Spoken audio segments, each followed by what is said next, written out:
Have you noticed, by the way, that as you continue in your meditation practice, that just close your eyes for a minute and maybe not even decide to meditate. You just kind of, and oh yeah, here it is. Here's that place. Here, Mhm. right? Just right there. So that's nice. So today uh, we are. I thought we'd do one more day on Allen Ginsberg because we seem to be having so much fun with Ginsberg, and also because last time um, we read part one of Howl and told some fun stories and things, but we didn't really um, get a chance to discuss it much. So I want to go back, take one more look at Howl part one, maybe a little bit at the rest of the poem, and um, and then there's a little part he wrote later called Footnote to Howl, which I want to look at as well. So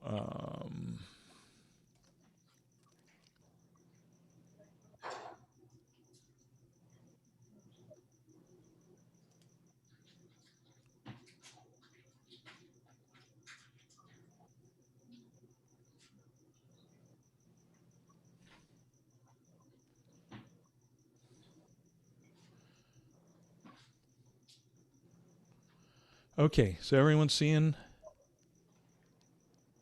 Howl? Oh yeah, you can unmute yourselves. Or yeah, are people seeing Howl on their Yes. screens? Mhm. Hello, hello. Yes. Right. Yes. Yes, can't you Okay. see us? We're all nodding our heads. Oh yeah. No, no. I've eliminated you from my view. It's just me and the poem. Okay, good. Um,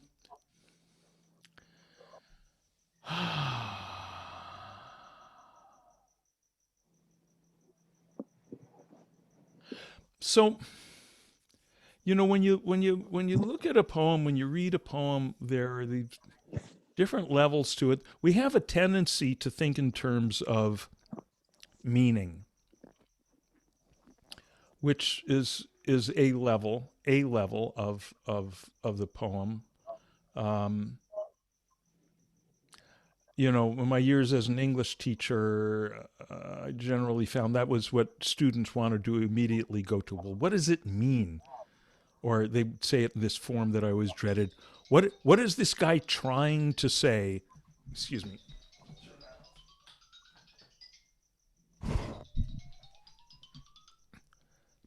What is this guy trying to say? Um, he's not trying to say. He's saying. Um, if there was something other than the poem that he was trying to say, which you could reduce to okay, here's the message, like a fortune and a fortune cookie or something, then we would just read that. We wouldn't read the poem. So it's more than just meaning. There's a level that's meaning. There's a level that's image. There's it just makes pictures in your head, some more than others. There's a level of the sound, the music, all of this together. Makes it the poem. I'm feeding my voice, or seems to be feeding back through someone's machine. 111. Yeah, everyone seems to be muted except for Margaret. I don't know if that makes a Okay. difference. I Yeah. don't know. Let me see. I don't Yeah, know. try that. 111 111. Okay, we seem to be better now. Okay. Okay. Um, but I do want you to be able to. I want people to jump into the conversation when they feel to jump in. Oh, now I can see you. All right. Yeah, And it's still doing Yeah, the it's feeding feedback. I don't back. know Well, why. because Margaret's not muted yet. No, I don't know if Oh. that's it, but Oh wait. Okay, I just muted Margaret. 1 2 1 2 1 2 1 2 1 2. That seems to have done it. And then I apologize for me. I forgot to turn mine off. Couldn't you just mute everybody and then we need to unmute ourselves when we want to speak up? Uh, It seems like yeah, it's fine now. yeah. So Okay. You're all muted now. So yeah. So you can. It's fine now. Unmute yourselves whenever you got something to say. So the first thing I would just really, urge you or remind you to always keep that in mind. It's meaning, it's music, it's image, it's all of that, and in different proportions. Sometimes, if you've ever seen, I'm sure some of you have seen. Uh, Un Chien Andalou, the great crazy surrealist silent film made by Louis Spoonwell and Salvador Dali. Raise your hand if you're familiar with that one. Okay, so the rest of you, you can probably find it these days online. It's probably on YouTube. Un Chien Andalou. It's like the classic surrealist or Dadaist film, and it's great. Un chien, Chien, Andalou, Andalou or Lou. So it means Andalusian dog. And but it gets kind of gross at times. So beware. yeah. So, and by the way, there's no dog in it anywhere, from Andalusian or otherwise. So, and it's just like a stream of dream images. If you're trying to make sense of it in terms of waking state logic, it makes no sense. But if you just look at it in terms of dream logic, the flow, the momentum, the way that things follow each other in dreams, it will see you say, oh yeah, right. That's the way that happens, and the way dreams will cough up the contents of the subconscious or the unconscious. You go, oh yeah, that's it. So poems can tap into levels like that, dream levels or visionary levels, and to try to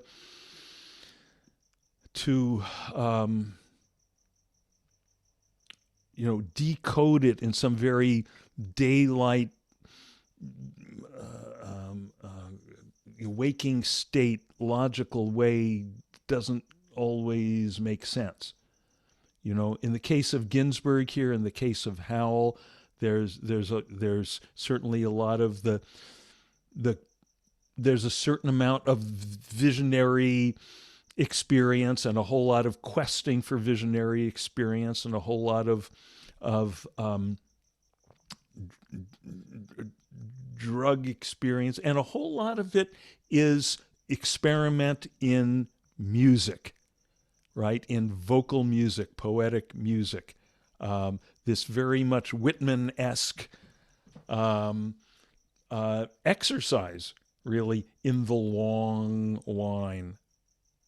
Right, the long line held together by I forget. There's a technical word for when you've got this, a repeated word or repeated phrase at the beginning of each line or most of the lines. In this case, who, meaning he and his other Beat Generation buddies. Some of the lines we know actually refer to actual incidents that happen, like who were expelled from the academies for crazy and publishing obscene odes on the windows of the skull. This was Ginsberg at NYU, getting kicked out of NYU for such behavior, and getting busted for holding stolen. He and his buddies started hanging out, going down to Times Square, very seedy Times Square, and finding, their kind of inspiration was Herbert Huncke, who was a thief. And they went, okay, this is we're trying to be rebels here. Here's the real thing. Here's the real counterculture. And, Ginsberg wound up holding some stolen goods and getting busted for his buddy and getting busted for it. And the only way he stayed out of jail was to go into, spend some time in a mental institution. So again, a lot of this stuff is autobiographical. You know, here the hangouts of the beats there in New York, Bickford's and Fugazi's were bars where they would hang out, listening to the crack of doom on the hydrogen jukebox. You know, that so much captures that mood of Cold War. You know, we've had now a couple of generations to get used to the idea that there are these weapons of mass destruction, these nuclear weapons that, you know, if the wrong person's got the codes, can essentially destroy humanity on this planet. We've gotten used to that. We've gotten probably too used to that idea. So if you try to put yourself back into the place, people in the first generation of that, you know, that was a secret till 1945, till Hiroshima.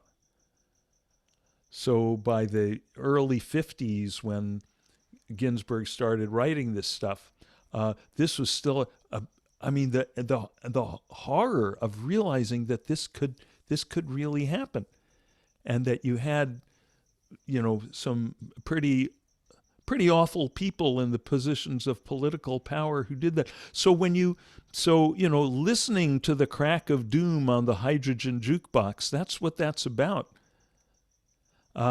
You know, sitting there, okay, listening to music, listening to jazz, trying to find some sanity, maybe some ecstasy of some kind in the context of, you know, the doom of the hydrogen bomb, possibly at any moment. You know, I was a generation behind him, but I was in the generation that grew up doing drop drills, right? You were in the middle of, the teacher would be in the middle of talking about, you know, history, the Oregon Trail, blah, blah, blah. In the middle of the sentence, he or she would say, drop. And we were all supposed to drop under our desks, put our hands like this so that our little wooden desks would protect us from the atom bombs that the Russian communists were going to drop on us. Right? Now, when you're doing that from the age of 5 or 6, you know, and then they were so surprised when 10 years later we were smoking dope. Right? It's not very surprising. But so this is like the shock troops, the first generations to deal with that stuff.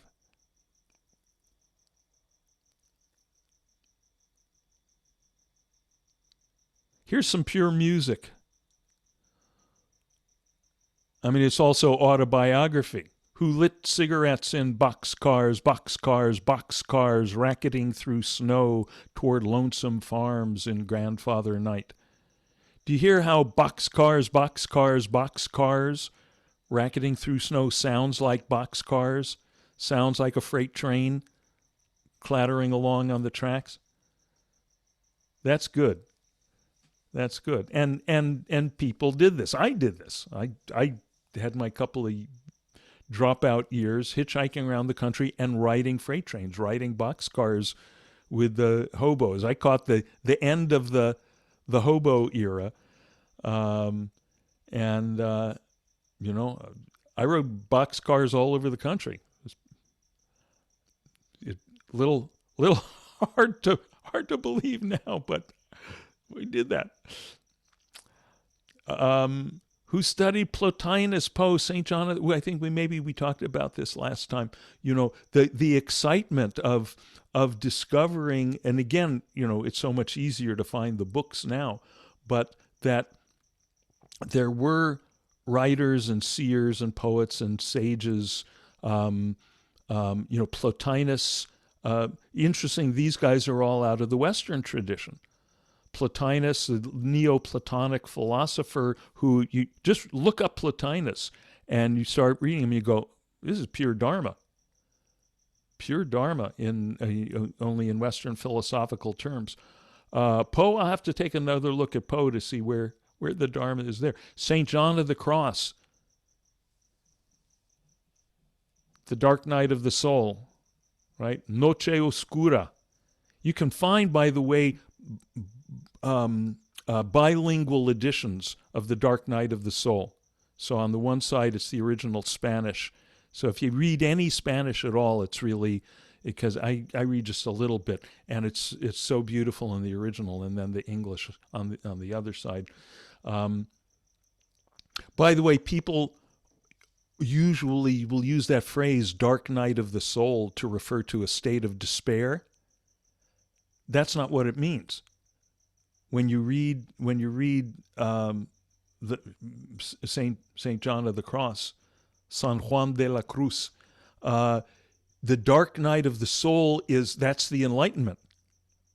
That's when the soul goes into the another great poet sage calls it the cloud of unknowing. It's only dark night with reference to the stuff we usually... Actually, there's a line in the Bhagavad Gita says that, to the sage, what is night to other people, to him is day. What's day to other people, to him is night. So it's the dark night. It's like the darkness when you close your eyes. It's when you close your eyes to meditate. It's to go inside. And St. John of the Cross, by the way, was also a character that Ginsberg and his buddies could empathize with, because like them, he was persecuted for his visions. They didn't call him a saint at the time. That's always later, right? At the time, they called him a heretic because he was experiencing divine light. He was experiencing God. He is experiencing the infinite on his own. Now, if you're, what tends to happen in the history of religion, someone has that vision, someone is sitting there in the tomato patch and their consciousness opens up to the infinite, to the transcendent, and then they start telling people, hey, look, you can just as we've said so many times, relax your grip on the thoughts, relax your grip on the feelings, relax back into yourself, and you can open to the infinite anywhere. And, 2,000 years later, they're going, yeah, he was sitting in the tomato patch. I'll sell you a ticket to the tomato patch. Here, get your holy tomato medallion. Sing hymns to the sacred tomato. That's where it becomes crystallized as religion. And then when you get a whole power structure and a money structure and all that invested in selling the tickets, then salvation has to be, there has to be a monopoly on it, right? We're all too familiar with this history, probably. So St. John of the Cross was put in a dungeon for his visions. They literally put him down in a dark basement in a cupboard where he lived, just in rags and crawling with lice, and it was and then later they realized that his visionary stuff was getting too popular, so you make him a saint.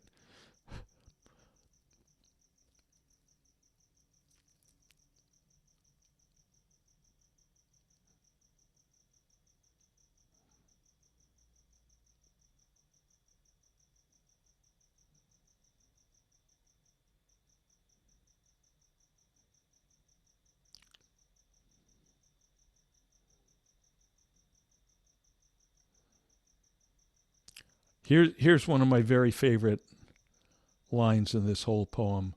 Who threw their watches off the roof to cast their ballot for eternity outside of time, and alarm clocks fell on their heads every day for the next decade.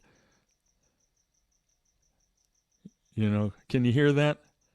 Can you hear that? It's so sad and so funny. You know, here's the visionary moment. The visionary moment and the grand gesture. The right. Wow, here's eternity. I'm experiencing it. We've conquered time, and you throw your wristwatch off the roof. And then guess what? Time comes around and bites you in the ass. And actually this is a very instructive thing here. There's very rich dharma right here. Because you know, you have to learn how to hold your liquor. You have to learn how to hold your samadhi. Right? You have to, what you have to do is learn how to keep one foot in eternity and one foot in time. And see that they're not contradictory. Now that's part of being a mature Dharma practitioner.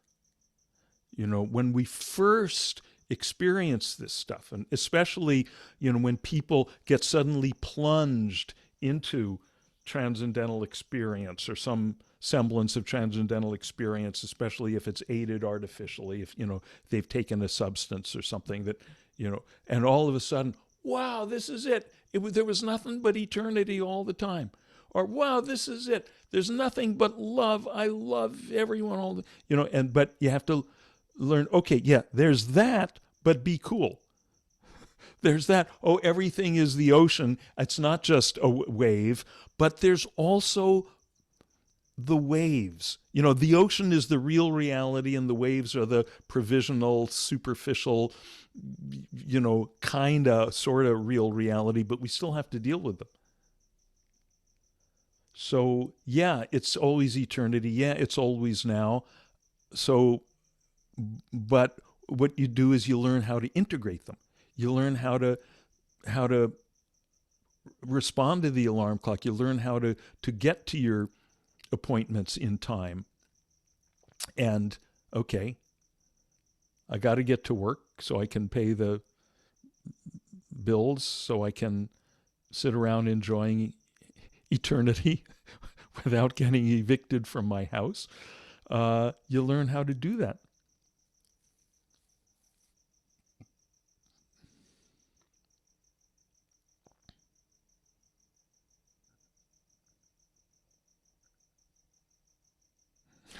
That's a good one. Who threw potato salad at CCNY lecturers on Dadaism? That was also an actual historical event. Someone showed up to give some very dry academic lecture on Dada at CCNY, and some of the Beats and their buddies showed up and did this very Dada gesture of throwing potato salad at the lecturers, who apparently were not amused.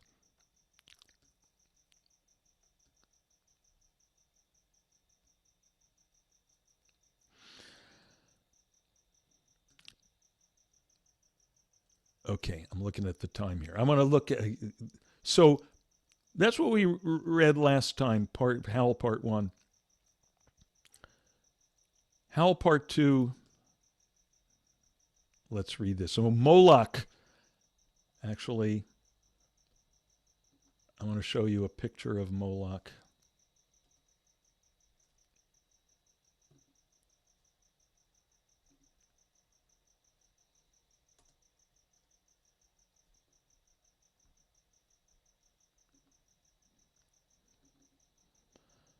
So there's Moloch, this Canaanite god. He's one of the pagan gods of the Old Testament.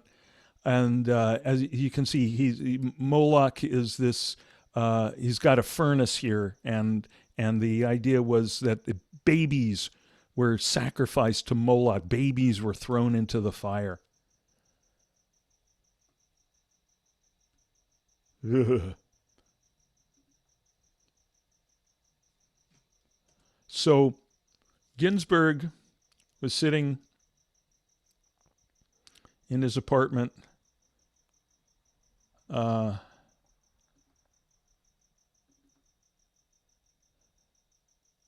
believe high on peyote or something, and looking through the window out at night at the lights through the windows of the apartments across the way, and had the vision that this was like the face of Moloch, that the whole American Cold War military industrial middle class everything, the whole civilization was like Moloch, and that we were sacrificing our youths and our innocence and our souls to this Moloch. What sphinx of cement and aluminum bashed open their skulls and ate up their brains and imagination? Moloch, solitude, filth, ugliness, ash cans and unobtainable dollars, children screaming under the stairways, boys sobbing in armies, old men weeping in the parks. Moloch, Moloch, nightmare of Moloch, Moloch the loveless, mental Moloch, Moloch the heavy judger of men, Moloch the incomprehensible prison, Moloch the cross-boned soulless jailhouse and congress of sorrows, Moloch whose buildings are judgment, Moloch the vast stone of war, Moloch the stunned governments, Moloch whose mind is pure machinery, Moloch whose blood is running money, Moloch whose fingers are 10 armies, Moloch whose breast is a cannibal dynamo, Moloch whose ear is a smoking tomb, Moloch whose eyes are 1,000 blind windows, Moloch whose skyscrapers stand in the long streets like endless Jehovahs, Moloch whose factories dream and croak in the fog, Moloch whose smokestacks and antennae crown the cities, Moloch whose love is endless oil and stone, Moloch whose soul is electricity and banks, Moloch whose poverty is the specter of genius, Moloch whose fate is a cloud of sexless hydrogen, Moloch whose name is the mind, Moloch in whom I sit lonely, Moloch in whom I dream angels, crazy in Moloch, cocksucker in Moloch, lack love and manless in Moloch, Moloch who entered my soul early, Moloch in whom I am a consciousness without a body, Moloch who frightened me out of my natural ecstasy, Moloch whom I abandon, wake up in Moloch, light streaming out of the sky, Moloch, Moloch, robot apartments, invisible suburbs, skeleton treasuries, blind capitals, demonic industries, spectral nations, invisible madhouses, granite cocks, monstrous bombs. They broke their backs lifting Moloch to heaven, pavements, trees, radios, tons lifting the city to heaven which exists and is everywhere about us. Visions, omens, hallucinations, miracles, ecstasies gone down the American River, dreams, adorations, illuminations, religions, the whole boatload of sensitive bullshit, breakthroughs over the river, flips and crucifixions, gone down the flood, highs, epiphanies, despairs, 10 years animal screams and suicides, minds, new loves, mad generation, down on the rocks of time, real holy laughter in the river. They saw it all, the wild eyes, the holy yells. They bade farewell. They jumped off the roof to solitude, waving, carrying flowers, down to the river, into the street.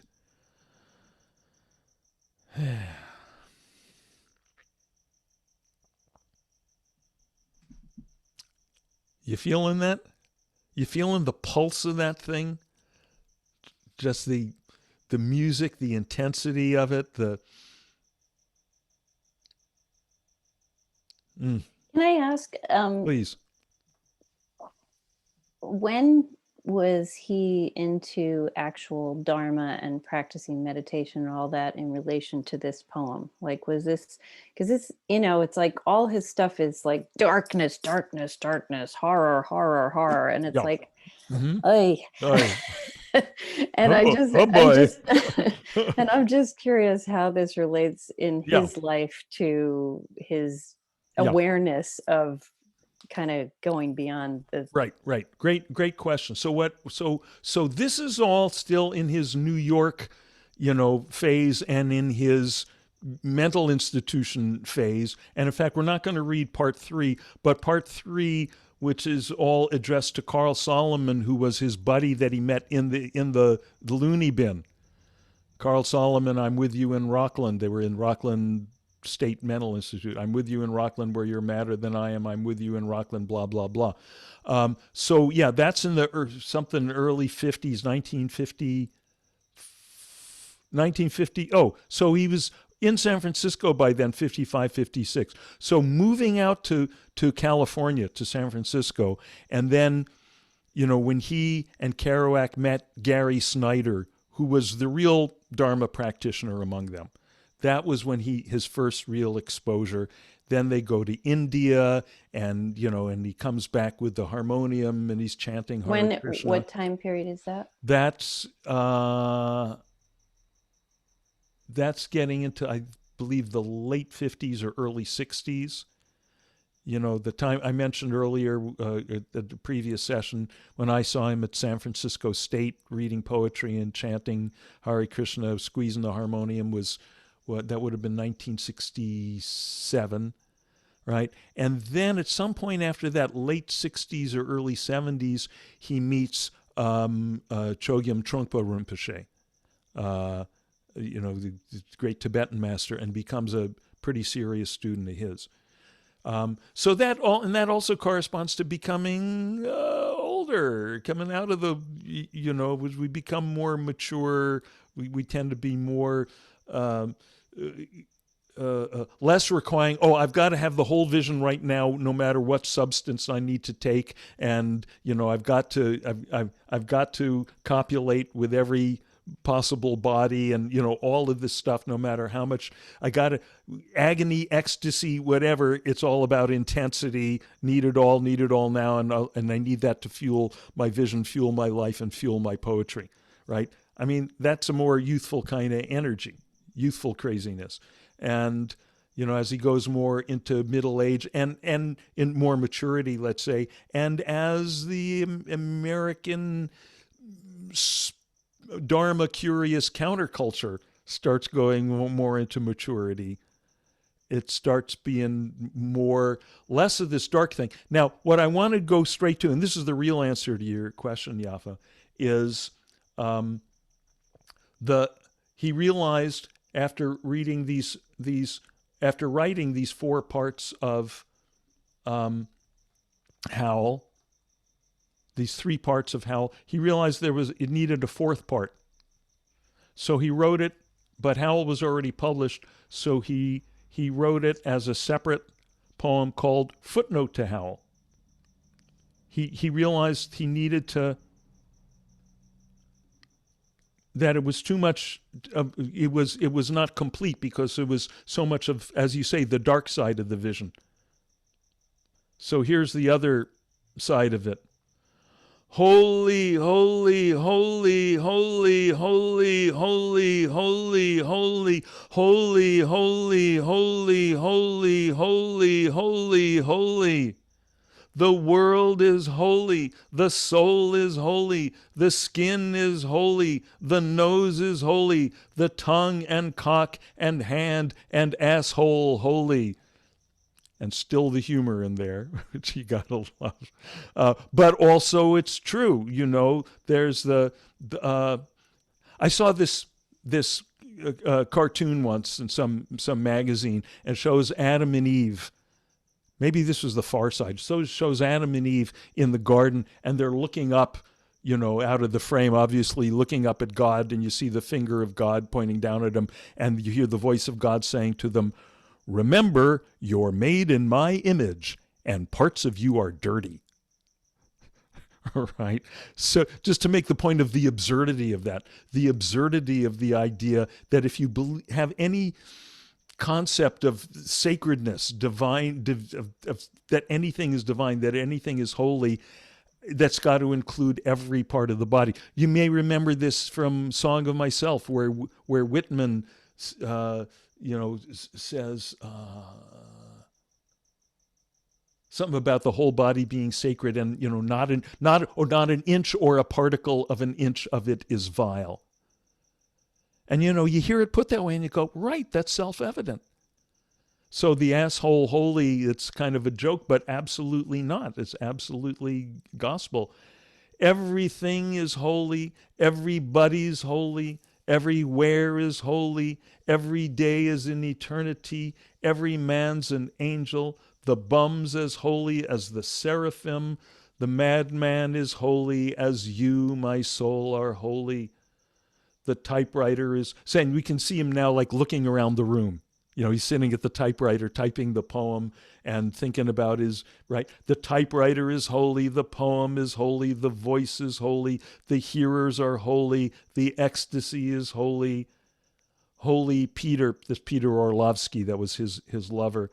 And then he starts thinking about his other buddies. Holy Solomon, holy Lucien, holy Kerouac, holy Hunky, holy Burroughs, holy Cassidy, all the heroes of the Beat Generation. Holy the unknown buggered and suffering beggars, holy the hideous human angels, holy my mother in the insane asylum, holy the cocks of the grandfathers of Kansas. God, I love that line. That's it's like I just always see that as just the most insular, like how far away can we get from everything that Ginsberg and his cohort were experiencing in the America of that time. You get like these old, Presbyterian or Lutheran, Methodist, whatever, patriarchs out in the farms of Kansas, right? But they are included, and they are as whole. They are the divine light as much as anything else is. Holy the groaning saxophone, holy the bop apocalypse, holy the jazz bands, marijuana hipsters, peace, peyote pipes and drums. Holy the solitudes of skyscrapers and pavements, holy the cafeterias filled with the millions. Holy I get the idea here of him now like traveling either physically or in his imagination through the streets of New York, going through Midtown, probably past the Automat or something, right? Holy the cafeterias filled with the millions, holy the mysterious rivers of tears under the streets. Holy they're tapping into, right? Everyone gets up. It's the line from T.S. Eliot. There will be time. There will be time to prepare. There will be time to prepare a face to meet the faces that you meet. Something like that. This idea, you look in the city and everyone, oh, hi, how are you? I'm fine. And how much pain, how much suffering, how much despair, how much loneliness is unexpressed, multiplied by 7 billion, however many, multiplied by sentient beings, right? The mysterious rivers of tears under the streets, right? All this submerged, unexpressed pain. Holy the lone juggernaut, holy the vast lamb of the middle class, holy the crazy shepherds of rebellion who digs Los Angeles, is Los Angeles. I don't know what that means. That's sort of a koan for us who live here in Los Angeles or Los Angeles adjacent. Holy New York, holy San Francisco, holy Peoria and Seattle, holy Paris, holy Tangiers, holy Moscow, holy Istanbul. This also, harks back to his hero, Walt Whitman. Whitman was famous for what were known as his catalogs, where he would start going through, just naming rivers, naming mountains, naming, and showing how it's all part of the mandala of the of divine beingness.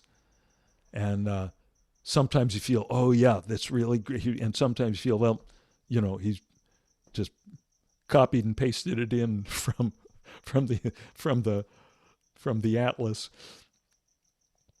But for me, in this case, this is just enough of that.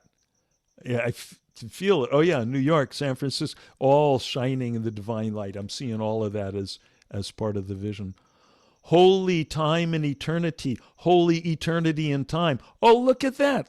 Look at that. That is the answer to the earlier line in Howl about, who threw their wristwatches off the roofs, casting their ballots for eternity, and alarm clocks fell on their heads every day for the next decade. Right? Look, here's that more mature vision we were talking about. Holy time and eternity, holy eternity and time. That's the way you do it. That's the way you integrate it. This one Lama I studied with for a while from Canada said, it was great. He said, you have to have it. It's like having cold water running on one hand and warm water running on the other hand. You got to have the both. Holy time in eternity, holy eternity in time, holy the clocks in space, holy the fourth dimension, holy the fifth international, right? He's riffing here. You see the stream of consciousness going. And then, oh, look at that. Holy the angel in Moloch. Look at that. Here's what was in the previous poem, the terrifying image, the darkest of the dark, the horror of the horror. But even that cannot be excluded from the vision of holiness. Holy the sea, holy the desert, holy the railroad, holy the locomotive. And that's harking back, remember, to the Sunflower Sutra, where you had the beautiful sunflower coated with all the grease and grime of the mad American locomotive. And the big message there was, we're all beautiful sunflowers inside. We're not our grime of locomotive grease. But just like Moloch, also that locomotive also is holy, also is the divine. Nothing can be excluded. If you exclude one thing, if we say the infinite is everywhere, eternity, the divine, the sacred, the Holy Spirit, whatever inadequate phrase you want to use, if you're going to say it's everywhere except this one little molecule of crud underneath my little pinky fingernail, then you've lost the game. Then you've put a limit on the limitless. Then you put a limit on God, and then that's not it. Holy the locomotive, holy the visions, holy the hallucinations, holy the miracles, holy the eyeball, holy the abyss, right? Holy the miracles and holy the eyeball, right? So holy the vision, right? The divine vision, and then holy the consciousness that is able to witness the vision. The miracle, the hallucinations, the miracles, and the eyeball. You got to have it all. Holy forgiveness, mercy, charity, faith. We're getting to the end of the poem now. We're getting to the end. It's time as we're like touching back to the ground. What do we wind up with at the end of the vision? What do we wind up? What do we wake up out of the dream? We come back from our journey to Oz, wherever we've been in the course of this poem, the course of this vision. What do we bring back? What's the bottom line? And I feel like that's what we're seeing at the end, because it's not random. It's not the typewriter and the locomotive and all of that. What does it come down to? Holy forgiveness, mercy, right? When you've seen that the angel is in Moloch, and you've seen that the locomotive, right? When you that, what does that mean? The murderer, the rapist, the corrupt politician with his finger on the nuclear button, they all also are holy, right? Doesn't mean you support their project, but it does mean that you can't exclude them from your heart. You can't exclude them from the vision. Holy, and that's called forgiveness. Holy forgiveness, mercy, charity, faith, holy, ours, bodies, suffering, magnanimity. Right? So there's still the suffering, but there's the magnanimity, the generosity of soul. It's like, here's the suffering, here's the answer to the suffering. How do you not be caught in the suffering? Oh yeah, magnanimity, generosity of spirit. And then the final, the tagline, holy the supernatural, extra brilliant, intelligent kindness of the soul. Right.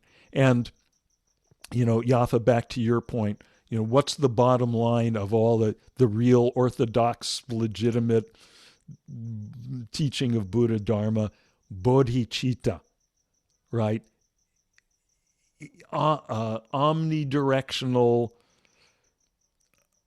infinite generosity of spirit, kindness of the soul, bodhicitta. For those of you not familiar with these terms, there's this term bodhisattva. Okay, we all know the term Buddha. A Buddha is an enlightened one. That's what it means, awake one, enlightened one. And in the earlier Dharma teachings, that this is the goal: become a Buddha, become an awakened one, and you're done, game over. And in terms of the traditional concept, then you're done with the wheel of rebirth. You don't come back anymore. But then in the Mahayana Buddhism, we get this idea of that the goal is to be not just a Buddha, but a bodhisattva. Someone who, okay, you're awake, you don't need to participate in the game of birth and death anymore, but you stick around, you take the vow that you're going to stick around and help lead all sentient beings to enlightenment. Right? And that spirit, that spirit of the bodhisattva is called bodhicitta, that infinite, intelligent kindness of the soul. The idea is, it's like, okay, you're stuck in this prison, and you find, I can make a break for it, and you run to the wall, and you're ready to so you're essentially free now, and you're just ready to scale the wall, and you go, no, you know what? I'm going to stay here right at the base of the wall and give a boost to every other prisoner, and I'll be the last one out.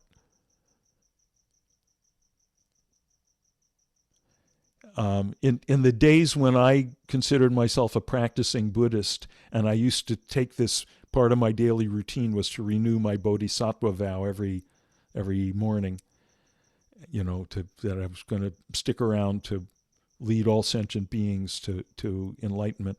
And there was this little, Yaffa, this was on Route 22 there in New Jersey. There was this Asian supermarket that I used to go into, and they had some of this stuff was in bins, and you take the big scoop, and they had these tiny little shrimps. They were like, this big, and you take a scoop and scoop it out, and in one scoop there's, thousands of these little dried brine shrimps or whatever they were called.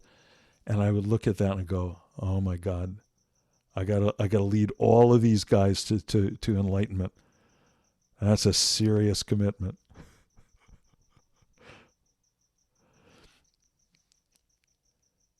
So it's actually time for us to wrap up, but just kind of quickly before we go,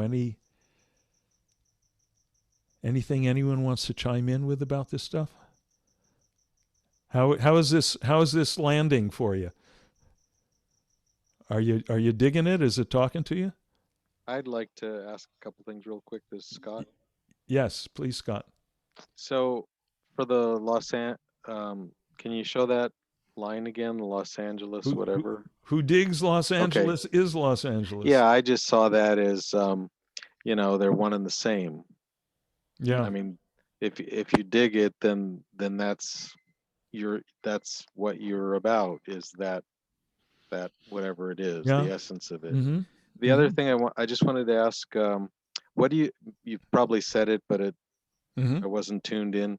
Mm-hmm. What do you call this style of sort of Jewish beatnik ranting? Is that what it's called? Sure. Or No, I mean, free is free it verse. free verse? Okay, so it's Free not verse. prose. It's not just Yeah. I mean, you know, these labels are all made up, okay. right? It is what it is. You know what it is. It just seems to have a sound in my head, like I told you before, maybe because I heard him Yeah. reciting stuff before. I don't know. For people who've never heard him, do they still, does this have a feeling like you could just read something and say, oh, this is Allen Ginsberg, right? Yeah. Well, thank you for reminding me, because because we're living in the age we're living in. You can go on YouTube and hear Ginsberg reading Right, this true, stuff. true. Okay, you know, and I recommend it. Just go Yeah. go to YouTube and type in Footnote to Howl, and you'll hear him. And at the beginning, it's incredible. It's like he's weeping with ecstasy and agony. Holy, Yeah. holy, holy, holy, holy. You know, when I read it, I suggested a little of that, but I didn't do it full out. But listen You to did him it a do little. Yeah, you did it a little. Holy, holy, the cox is holy. This, yeah, it's great. It's great. Yeah, just But that. Yeah. but this is so it is what it Yeah. is. But yeah, if you want to have a conversation with other people about this stuff and they know what you're talking about, the term is free verse. Okay. And so my recollection, just 10 more seconds, of Yeah. Ginsberg, beside the other things he did, was when I saw him give a little concert with his harmonium outside in Long Beach. I don't know, were you there? No. A few years before okay, so the first song he starts out with, I'd never heard before. I was kind of shocked. Everybody's a little bit homosexual. Great. Yeah. Thanks. Good. Yeah. I've thoroughly enjoyed this Ginsberg stuff, and I Yeah. assume Anna Ginsberg is not just trying to remain innocent by having her Ginsberg have a Z in it there. One of your participants, Different Anna different Ginsberg, family. with a Oh, Z. yeah, right. Yeah, right. A coincidence. Yeah. Yeah. But no, you know, God bless Allen Ginsberg. Someone had to be Allen Ginsberg. And he did such a good job of it. Yeah, really. There's You know no what I one. mean? And he was the only one of that whole beat crowd to bridge the gap into the flower power the hippie generation, you know, that I belong to. And he was a big hero. He was like a real spiritual uncle to the whole hippie generation.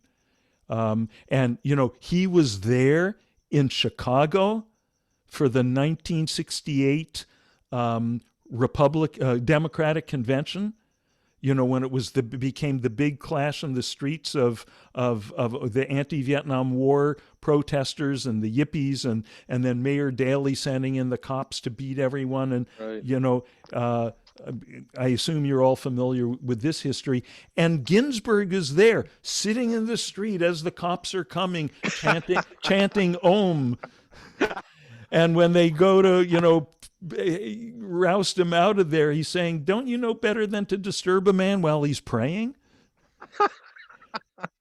Who else but Allen Ginsberg? Who else but I Allen got the Ginsberg? flavor of that when he names all those international cities all over the world, right? It's like, Yeah. my God, the man must have been to all those places and more. Yeah, and experience the scene in Right. each one of Yeah. them. You know, yeah, because you know, at that time it's like William Burroughs, I think, was living in Tangier, so you dealt with whatever crazy shit he was in there with you know, the local drugs and the local pretty boys and, you know, whatever was going on there. Yeah. Incredible. Yeah. When's your book on Ginsberg coming out? My book on Dharma in Western literature, which will include Ginsberg, is coming out possibly late this year, probably early Oh, next year. terrific. I didn't Yeah. know about that. Great. Yeah, no, that's Wonderful. you just nailed it. Yeah, yeah. All right, thanks. So there'll be one chapter on the beats. So what's next now that we're past Ginsberg? I have no idea. Hey, We'll see. Good. hey. Anything else? Anyone else? Okay. Well, thanks for playing.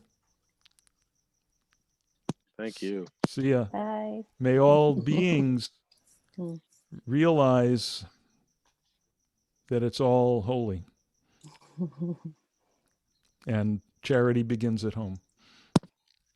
See ya. Thanks. Night. Bye.